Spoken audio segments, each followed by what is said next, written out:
Je suis prêt à verser la dot de Brenda Bia. C'est normal. Donne-moi la main de ta fille en mariage, car moi, Mirador, le gendarme de la toile, je pense détenir des pistes de solutions au problème fondamental de cette petite. Brenda Bia a des sérieux problèmes de santé mentale. Et j'ai vu la vidéo. Je l'ai dit ici dans les réseaux sociaux, ça fait plus de 7 ans que la petite Brenda Bia, que nous admirons tous ici, nous avons tous vu cette petite grandir avec son frère. Brenda Bia, de l'époque de Coccinelle, est devenue l'ombre d'elle-même. Malheureusement, nous sommes dans un environnement où on vit une certaine réalité. Un environnement camerounais où les questions de santé mentale ne sont jamais prises au sérieux. Les gens pensent que lorsqu'on parle de problèmes mentaux, c'est uniquement lorsque vous avez décidé de fouiller les poubelles, de vous déshabiller, ou bien de créer du vacarme dans la société, soit en cassant des véhicules, ou en jetant les bouteilles cassées à même la chaussée. De toutes les façons, je vais vous laisser regarder en intégralité une énième vidéo de la petite Brenda Bia, ma fiancée, ma future épouse. Quoi? Oui, parce que je l'ai dit et je le réitère encore à sa mère. Regardez la vidéo et on va venir par la suite, pour la suite. Vous savez, à un moment, c'est assez. À un moment, c'est fatigant. À un moment, ça ne sert même plus à rien de se débattre ou de se battre pour quoi que ce soit. Je viens d'appeler un oncle que je considérais, quelqu'un que j'ai toujours considéré dans ma vie, dans le sens où il a toujours été correct envers moi. Certes, je ne croyais pas que c'était la famille ou qui m'aimait trop, mais il a toujours été correct envers moi. Je viens d'appeler le directeur de cabinet au téléphone. Et vous savez c'est quoi la dernière chose qu'il m'a dit? Tu vas overdoser et tu vas mourir. Désolé les amis, je dois mettre une pause à cette vidéo. Une pause qui s'impose, c'est très important. Brenda Anastasie Bia, écoute-moi très bien. Appelle-moi. Je suis disposé à te prêter mes oreilles. Les réseaux sociaux, c'est de la magie. Les réseaux sociaux, ça connecte les gens. That's why they call it social media. It's to connect people. Call me. Elle en a eu le courage d'appeler pour parler. Et ce qu'on lui a envoyé en retour comme réponse est suicidaire.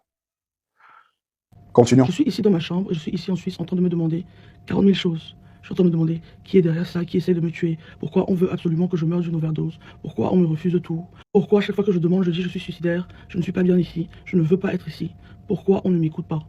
La chose la plus difficile, ce n'est pas de se rendre compte que tout le monde veut ta mort, c'est de se rendre compte qu'il n'y a même plus de famille, il n'y a plus d'amis, il n'y a rien de tout ça. Littéralement, tout mon entourage veut ma mort et veut que je meure d'une overdose. J'ai entendu le directeur de cabinet dire audiblement au téléphone, tu vas overdoser et tu vas mourir. Et ça, c'est parce que j'ai été sacrifié par ces gens. Moi, je coupe les ponts avec tout ça.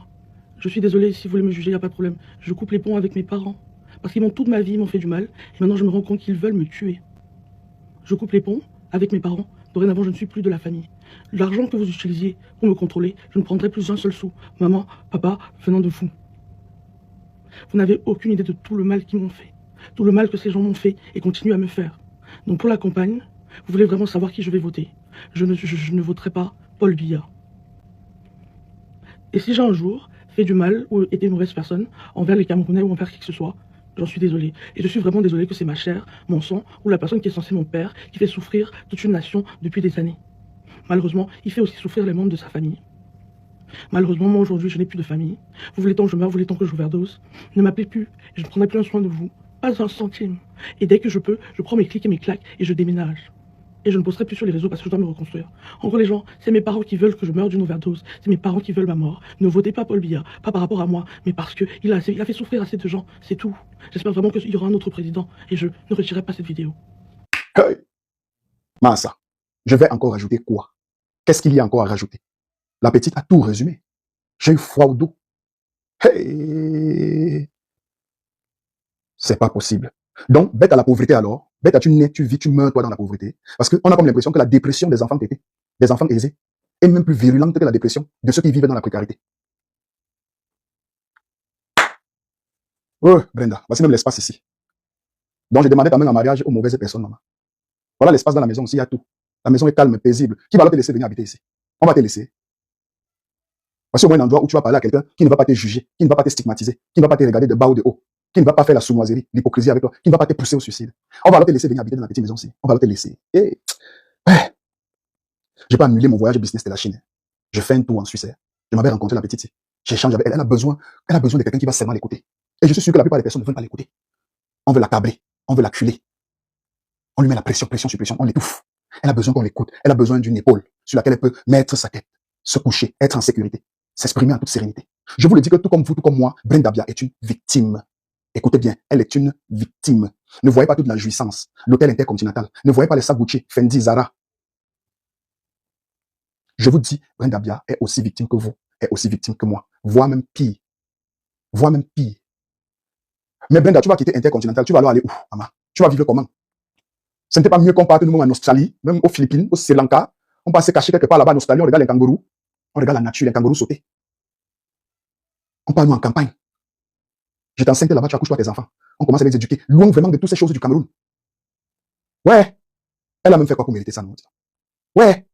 Je vous le dis ici et je le réitère.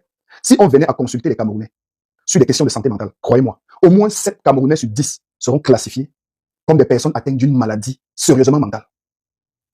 Parce que ce que nous vivons au quotidien dans ce pays que nous aimons tous, ce que nous vivons, la réalité qui se vit dans les réseaux sociaux, la vérité qui se vit en société, les réalités que nous vivons au quotidien, en plein de côté. Enlève ton bois la route, mouf, sale d'inséquineur, ton blouson là, comment comme ça, tu t'es même lavé, le cul de ta mère, ta maman, le gogo cul de ta mère, tu me bêler, ça fait quoi? Mouf, tu connais qui je suis? Où est ta plaque? Où est ton extincteur? Où est la boîte à pharmacie? Ça fait 5 000, va payer 7 000 là-bas. Tu as quitté des Garoua pour venir ici à Yaoundé faire quoi? Signer le document, hein, et en venant là, tu as gardé mon jus, comme il n'y a pas le jus, je ne signe pas. Allez m'attendre au couloir. Et certains membres du gouvernement qui viennent à Mondiovision sur notre propre chaîne nationale nous intimider, nous brutaliser. Ils nous parlent fort, ils nous parlent avec condescendance, ils nous parlent de manière brutale, de manière répressive. Ce que le Camerounais vit au quotidien dans ce pays. Le Cameroun a véritablement traversé les remèdes. Que Dieu nous garde. Et j'ai vu la vidéo. Abonnez-vous dans la page